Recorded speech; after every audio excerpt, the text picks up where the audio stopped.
नमस्कार। बिहार तक देख रहे हैं आप और आपके साथ मैं हूं आशीष अभिनव और हमारे साथ है हमारे सहयोगी इंद्रमोहन।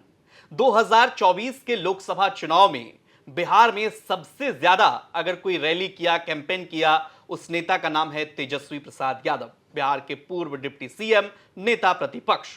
कई सभाओं में उनके कार्यकर्ता ये कहते नजर आए कि तेजस्वी यादव इस चुनाव के बाद बिहार का अगला मुख्यमंत्री है। कई मौकों पर मधुबनी की सभा याद कीजिए, कई जगहों पर तेजस्वी यादव की सभा होती है और वो खुद को कहते हैं कि आप हमारे कैंडिडेट को जिताइए और आगे आने वाले दिनों में आप तेजस्वी यादव को तभी मुख्यमंत्री के रूप में देख सकते हैं। तमाम राजनीतिक विश्लेषकों का यह मानना था कि आरजेडी का प्रदर्शन इस बार बेहतर होगा और यह सीटों का जो आंकड़ा है 0 से बढ़कर 7 या 8 तक की संख्या पहुंच सकती है। कुछ लोगों ने तो 10 तक कहा। लेकिन तेजस्वी यादव पूरे बिहार उन्होंने कैंपेन किया, बेहतरीन तरीके से चुनाव लड़ा, लेकिन सीट को वो परिवर्तित करने में चूक गए। आरजेडी को सिर्फ 4 सीटें आई।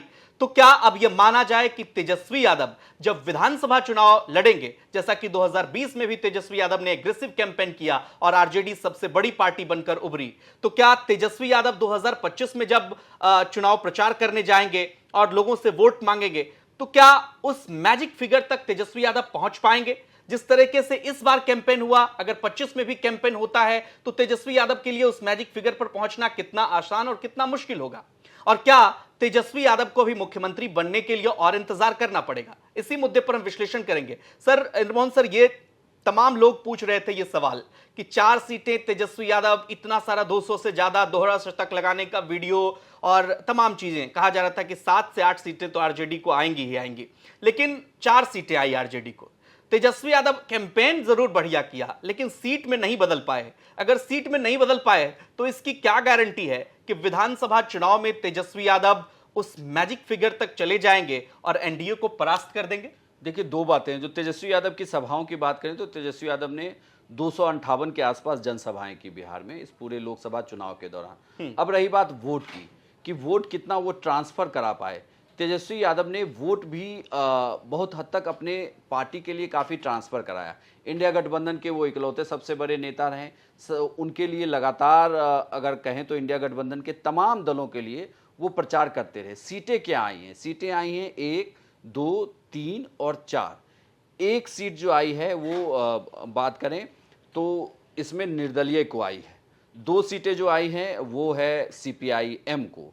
3 सीटें जो हैं वो कांग्रेस के पास है और 4 सीटें जो हैं बिहार में वो आरजेडी के पास है। आरजेडी के पास जो सीटें आई हैं, भले इसको कह सकते हैं कि ये सीटों का आंकड़ा 10 तक जा सकता था, बिल्कुल जा सकता था। 10 तक सीटों के आंकड़े को पहुंचने में बहुत दिक्कत नहीं होती, बल्कि ये सीट तमाम राजनीतिक जानकार ये कहते हैं कि अगर नीतीश कुमार इस तरफ से चुनाव लड़ रहे होते तो बिहार विजयी रथ को रोक सकता था। तो बिहार बहुत करिश्माई परिणाम देता है इस बार। लेकिन चूंकि नीतीश कुमार एनडीए के तरफ गए, क्योंकि एनडीए को भी लगता था कि नीतीश के बिना चुनाव जीतना बड़ा मुश्किल है, तो ऐसे में जब ये उस तरफ से ट्रांसफ़र हुआ है तो तेजस्वी यादव ने 4 सीटें निकाली, जबकि पिछली बार उनके पास 0 सीटें थी। इसमें से बड़ी बात यह है कि जिन सीटों को लेकर ज़्यादा ये कहा जा रहा था कि वो सीट तो वो जरूर जीत जाएगी आरजेडी, उन्हें वहाँ मुश्किल नहीं होगी, उन सीटों को वो नहीं जीत पाए, बल्कि उन सीटों को जीते जहां पर मुकाबला त्रिकोणीय फंसा। एक आप पाटलिपुत्रा को छोड़ दीजिए। पाटलिपुत्रा पर आमने सामने की लड़ाई थी, रामकृपाल यादव वर्सेस मीसा भारती। मीसा भारती वहां चुनाव जीती क्योंकि तेजस्वी यादव की किलेबंदी बहुत जबरदस्त थी। तेजस्वी यादव ने उस लोकसभा के अंदर आने वाले विधानसभाओं में आरजेडी के विधायकों को ये सख्त हिदायत दी थी कि इस बार कुछ भी हो जाए, हमें यहाँ चुनाव जरूर जीतना है, क्योंकि यहाँ अगर हम चुनाव जीतते हैं तो मैसेज बहुत बड़ा जाएगा। और लालू यादव ने खुद वहाँ एक रोड शो किया। लालू यादव ने 2 ही जगह प्रचार किए, पाटलिपुत्रा और सारण। पाटलिपुत्रा में वो उन्होंने मुस्लिम एरिया में रोड शो किया। रोड से वो गाड़ी से निकले सिर्फ लोगों से मुलाकात करते हुए, और वो वहाँ पर जो बूथ के कार्यकर्ता थे उनसे उन्होंने मुलाकात की, उनको अपनी बात कही और चुनाव में उसका असर भी दिखा। उसके अलावा जो सीटें देखे, जैसे बक्सर की सीट पर क्या हुआ है कि बीएसपी के कैंडिडेट वहां पर चुनाव जीते, वो नंबर 3 पे रहे। उन्होंने जितना वोट काटा है उतने ही वोट के अंतर से सुधाकर सिंह चुनाव जीते हैं। वहीं अगर बात करें अभय कुशवाहा की, वहां भी चुनाव में ऐसा ही हुआ है।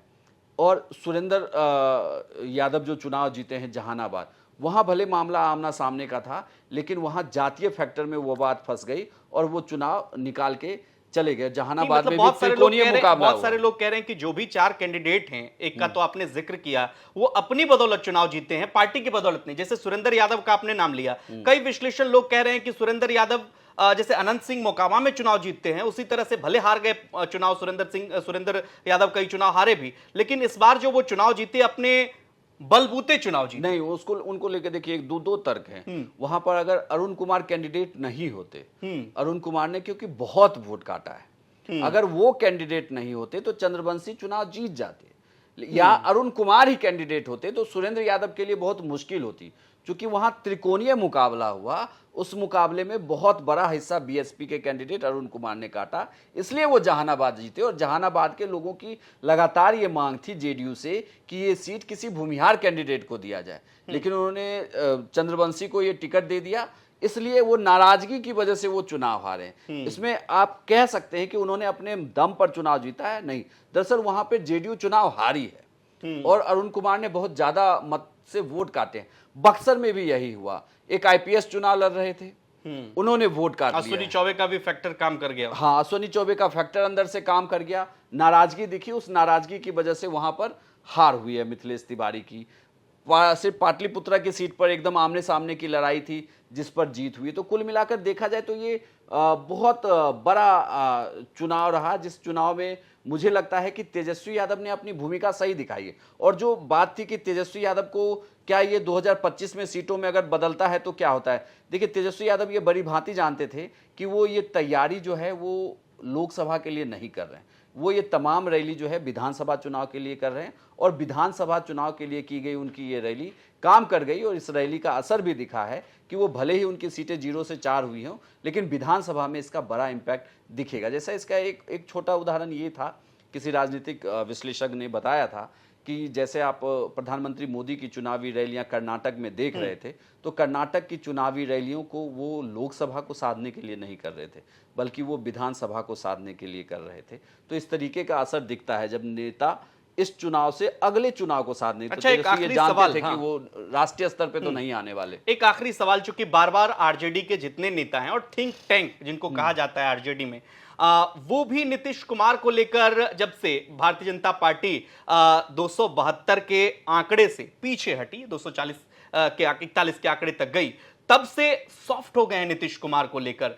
तो क्या आपको लगता है कि इन संभावनाओं को भी खारिज नहीं किया जा सकता कि तेजस्वी यादव जो लंबे समय से नीतीश कुमार को लेकर सॉफ्ट हैं, वो सॉफ्टनेस इशारा करता है कि विधानसभा चुनाव के असली खिलाड़ी नीतीश कुमार हैं, वो जिधर रहेंगे सरकार उधर ही बनेगी? बिल्कुल, इसका बड़ा छोटा सा उदाहरण है कि प्लेन में जब नीतीश और तेजस्वी एक साथ दिखे, नीतीश कुमार चाहते तो तेजस्वी को पीछे से ही हाय हेलो करके टाटा बाय बाय कर दिए होते, लेकिन उन्होंने वो तस्वीर भी खिंचवाई जिसमें तेजस्वी उनके साथ बगल में आकर बैठे, जबकि राजनीतिक तौर पे इस तस्वीर की जरूरत नहीं थी। लेकिन वो जानते थे कि ये रास्ता जो है दिल्ली के लिए जा रहा है और उन्हें जब बार्गेन करनी होगी तो उस बार्गेनिंग में दिल्ली के नेताओं के दिमाग में तेजस्वी और नीतीश की ये तस्वीर भी चल रही होगी और इस तस्वीर के अपने मायने जब निकाले जाएंगे तो हर कोई यही सोचेगा कि क्या पता नीतीश कुमार कहीं फिर से पाला ना बदल लें, तो इसलिए कुछ कहा जाए तो सोच समझ के कहा जाए।